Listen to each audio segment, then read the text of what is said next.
Today is International Women's Day. There's a school of thought that thinks we must celebrate womanhood every day of the year. So what are we celebrating? Well, for starters, India has passed a legislation mandating reservation for women in parliament. But gender parity remains a distant dream, particularly in our boardrooms.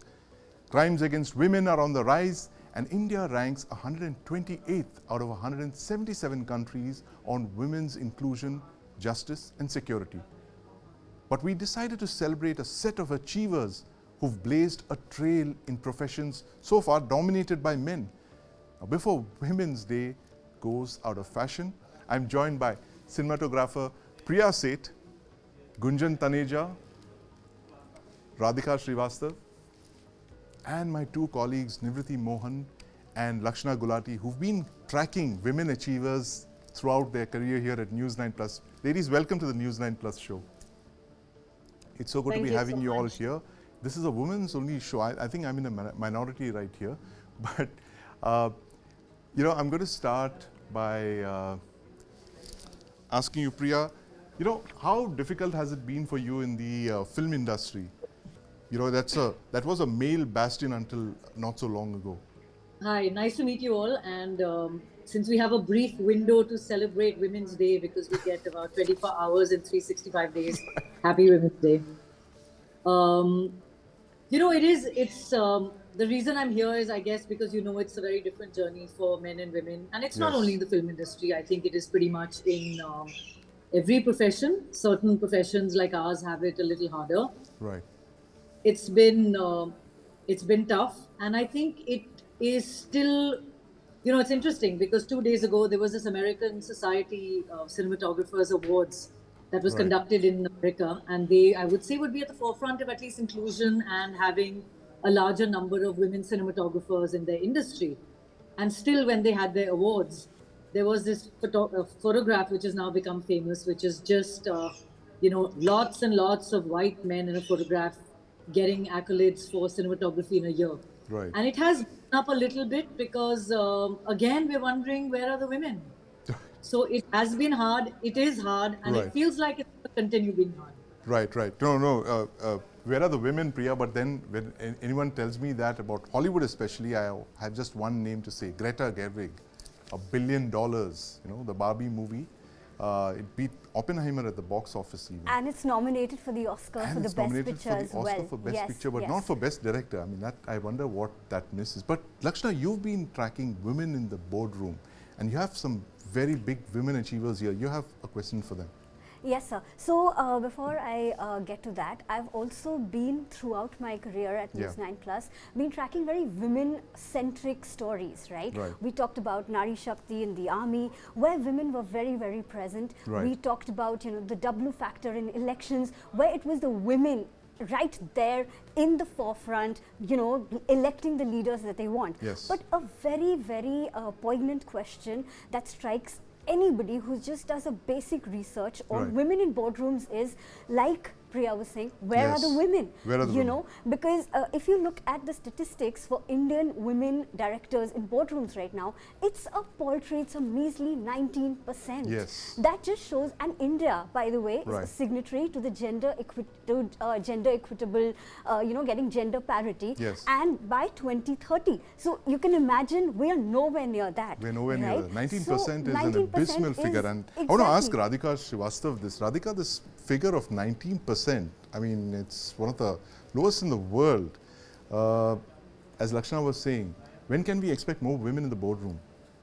Yeah, very interesting conversation. I'm very glad to be weighing in on this.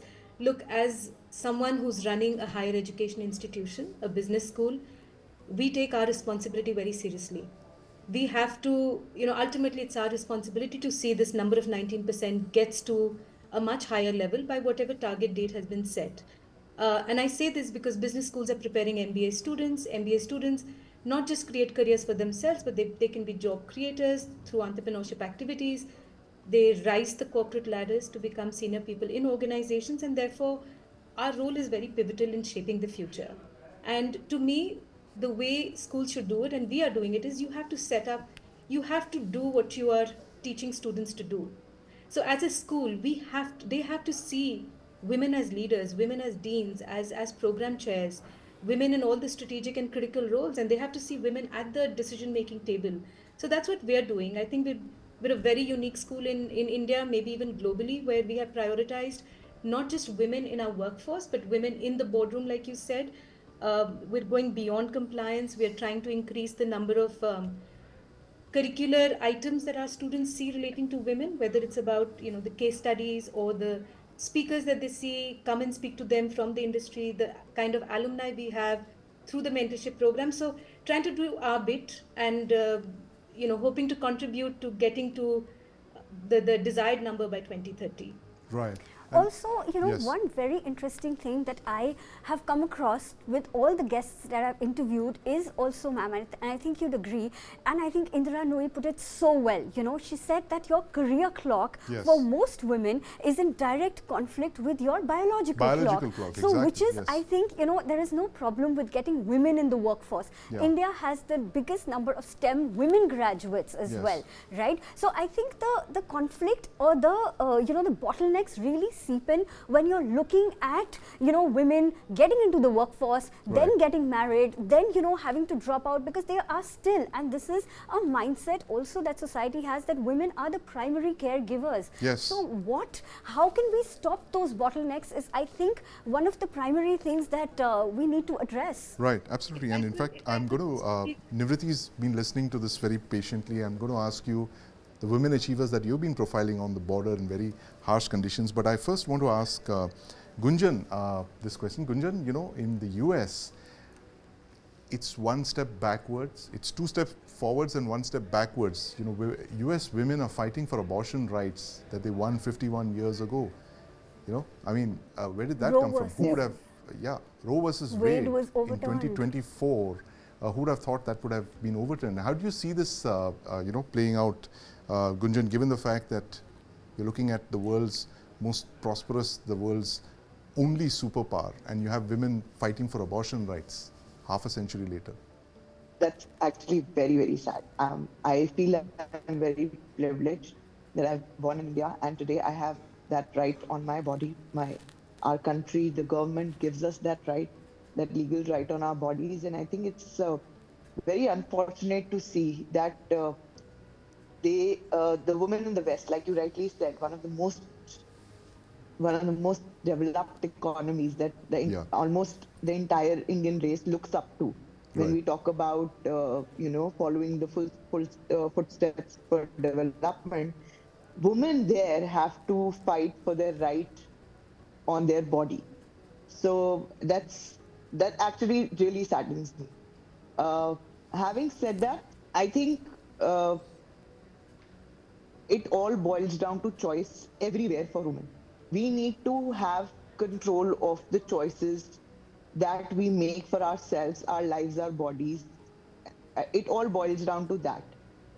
And nobody, no government, no other human, no legislation, no country, no rules, should take that away from a woman when it comes to choices about their bodies, their religion, their livelihood, uh, their belief system, all of that. I mean, these are fundamental rights, and I see that as a violation of fundamental as well as human rights for all the women out there who are dealing with this issue. And even in India, while legally we are allowed and legally we have that liberty, but the social construct for and let's just forget the very small percentage of urban women, the vast majority, even in India, because of the social fabric of this country, or because of the social construct, the family construct of this country, they also face these issues. Yes. While legally they're allowed, but they are not able to even practice their legal rights in India. Right. There have been so many movies where where's even in India, the rural India and the backward India, women are fighting for something as fundamental as access to sanitary pads. Yes. Access to urging husbands Yes. to use contraceptives so that they don't have to be on those body messing pills all their lives. So again, while we're Right. talking about the US, there is still a long way for us, even in Right. this country, to go for protecting women, their health and their bodies. Right, absolutely. Women, their health and their bodies, and Nivrit, you've been listening very patiently.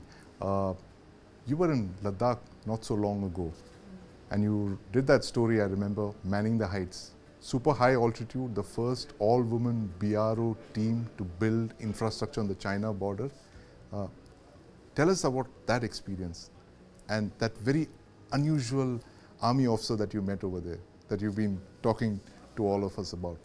Right. Before I come to the women achievers, I would like to tell you that this has been a very, very long struggle. It is not that women have started achieving all of a sudden. Right. So it was, you were talking of women reservation bill. So it was in 1996 when the women reservation was talked about in the parliament. Yes. For the first time. Right. And it is 2024 now. It took around 30 years, for the women reservation bill to be passed in the parliament.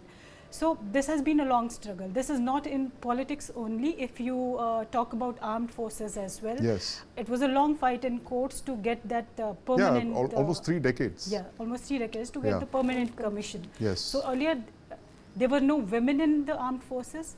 But then when women came in, they had to struggle to get the permanent commission. Yes. Now after they fought, the women themselves fought for this permanent commission and they got it. And now they are being placed in positions, in commanding positions. Yes. So if I talk of a few women, because I covered BRO, BRO women.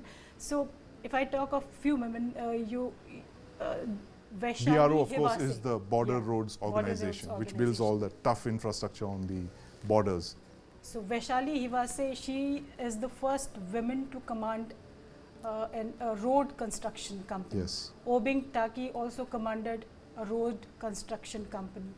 Then Major Aina Rana is the one who commanded an all-women RCC in Uttarakhand. Right. Then there are many achievers. Then coming to my story, which I did in Ladakh at an altitude of around 15,000 and 19,000 feet above sea level. Right. So Colonel Ponung Doming, she is the first women commander to command the world's highest women task force. Absolutely. Yeah. So earlier women were not posted because they were not considered physically that fit to be at that altitude. Right. But now they are doing it because they are being given a chance to do that, to do something that women had not done earlier. Absolutely. It's a very inspiring story. Yes, and it is an all-women task force. Yes, an all-women task force, and you went to cover it, and I remember how concerned we were about whether you could go to 15,000 feet and do that story, and you spent when I came back, I was really worried about all the women officers who were working there, but